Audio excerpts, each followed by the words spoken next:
a assez de photographes. C'est aussi un magnifique bâtiment à découvrir.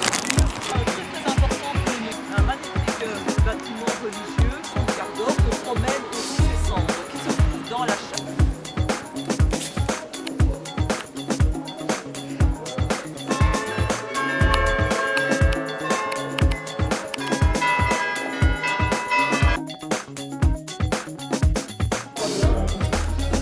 Faites votre cheat dedans. Plus particulièrement dans la salle des mariages. C'est comme nous, on peut se marier. Il faut habiter à monter.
C'est bon.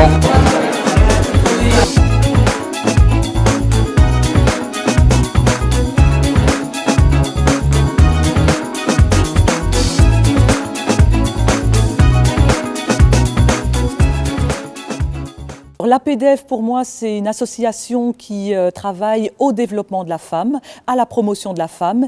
Et j'ai eu l'occasion de travailler avec cette association, notamment justement en partageant mon parcours, en témoignant, en expliquant finalement ce que j'avais, moi, pu vivre en tant que femme politique, en tant que maman aussi, par rapport à la vie politique. Être marraine de Queen APDF Ambassador, c'est aussi l'occasion de transmettre mes valeurs de solidarité, de justice, d'égalité et aussi essayer d'inspirer un maximum ces jeunes femmes, les inspirer pour leur vie future, leur montrer aussi que quelque part en me connaissant, elles ont aussi l'occasion de connaître d'autres choses. Donc aujourd'hui, on a visité la ville de Mons, on a rencontré différentes femmes avec des parcours différents et je pense que tous ces parcours, toutes ces inspirations vont les aider à construire elles-mêmes leur futur de façon positive.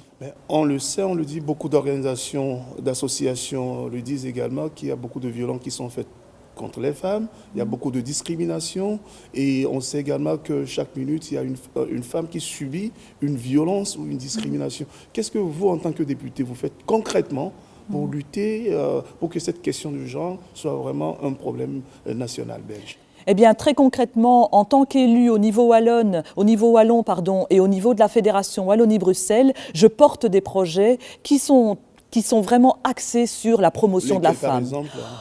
Par exemple, au moment justement de toute la campagne réalisée par rapport aux violences faites aux femmes, nous sommes nombreuses et nombreux d'ailleurs, beaucoup d'hommes soutiennent pour faire passer ce message qu'il y a encore trop de violences en Wallonie comme à Bruxelles. Et donc il faut encore travailler là-dessus et améliorer la situation. Est-ce qu'il y a des projets de loi qui sont sur la table ou bien qui ont été votés pour sanctionner concrètement ces dérives des hommes ? Il y a tout un travail en matière de discrimination. Je pense que déjà, il faut trouver des lieux d'accueil. C'est important, en tant qu'élu au niveau local, de travailler à l'accueil des femmes qui se trouvent parfois en situation de grande difficulté.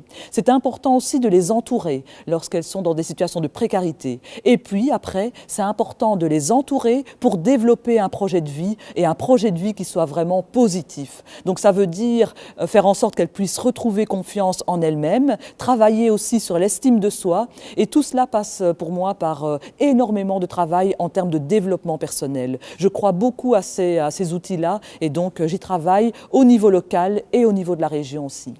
On sait que la discrimination s'annule en général aux femmes et surtout aux femmes d'origine étrangère. Vous êtes d'origine étrangère, quand je vous vois, ça a été facile pour vous de vous intégrer dans cette société jusqu'à devenir député. Quelles sont les difficultés, les étapes, les obstacles que vous avez dû franchir pour être là où vous êtes aujourd'hui? Alors, la première chose à faire, en tout cas, c'est de stopper les croyances limitantes. C'est-à-dire qu'il y a toute une série de limites qui vont peut-être exister dans l'esprit de l'autre, mais en tout cas, pour moi, eh bien, je dois vraiment être certaine que je suis capable d'effectuer un parcours positif et vraiment travailler sur cette certitude. Lorsque déjà on a en soi cette détermination, eh bien ça ressort évidemment par rapport aux autres. Vous Alors avez ensuite, quand même des discriminations, ça vous n'allez pas me dire non. Le fait d'être noire, femme et à un moment donné d'avoir été jeune a aussi été des facteurs qui ont pu me permettre d'aboutir là où je suis, puisque j'ai bénéficié des quotas par exemple. Ça c'est aussi des avancées. Et je pense que ce qu'il faut vraiment faire et travailler, c'est cette certitude qu'on a en soi les capacités d'aboutir, les capacités de réussir. Et travailler d'abord sur soi, parce que ce qu'on va faire comme travail sur soi-même aura des effets vis-à-vis des autres. Et après, laisser les autres aussi dans leur certitude et faire en sorte que voilà, ce qu'ils peuvent croire ne sera pas plus fort de ce qu'on croit soi-même. Je ne vis pas toute ma journée comme une journée remplie de discrimination. Je dirais qu'il y a, c'est vrai, des comportements ou des formes de micro-agressions, en fait, on pourrait appeler ça des micro-agressions. Je suis moi-même fort attentive à cela, surtout pour les autres et surtout pour empêcher que cela nuise à d'autres femmes. Dans la position que j'occupe, je dois dire, j'estime que j'ai énormément de chance, que je peux en tout cas servir, entre guillemets, de modèle, ou en tout cas permettre à des jeunes femmes de se dire, si elles arrivent à cette position, si elle a pu traverser, si elle a pu s'en sortir malgré toutes ces discriminations et micro-agressions, eh bien moi je peux me trouver là aussi. Et donc, et d'ailleurs ça dépasse même la question de l'origine. Je pense que toutes les personnes qui se sentent différentes sont heureuses de pouvoir avoir devant elles une personne aussi différente, mais il y a différence et différence, hein. Je pense aux personnes en situation de handicap, je pense aussi à l'âge parfois. Donc l'important c'est d'être dans la certitude qu'on a une valeur à apporter, qu'on a une valeur d'abord soi-même et qu'on a des choses à apporter dans cette société.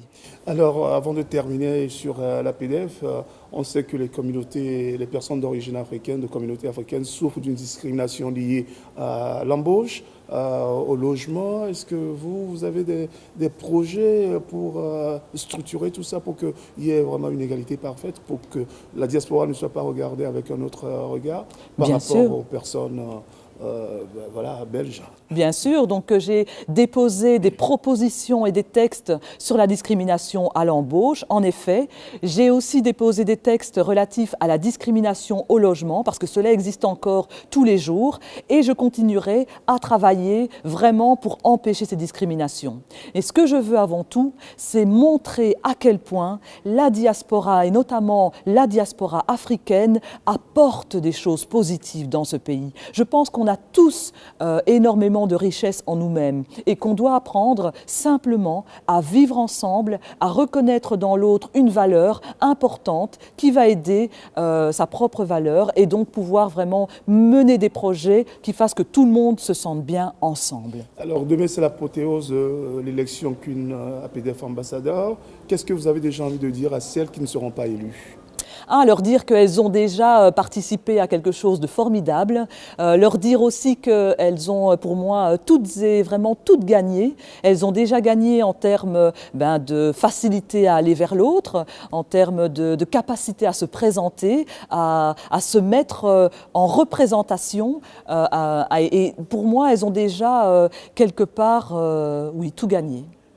Pour conclure, je conclurai que je leur souhaite vraiment tout le bonheur du monde. Je leur souhaite d'ailleurs avant tout d'être heureuses dans leur vie.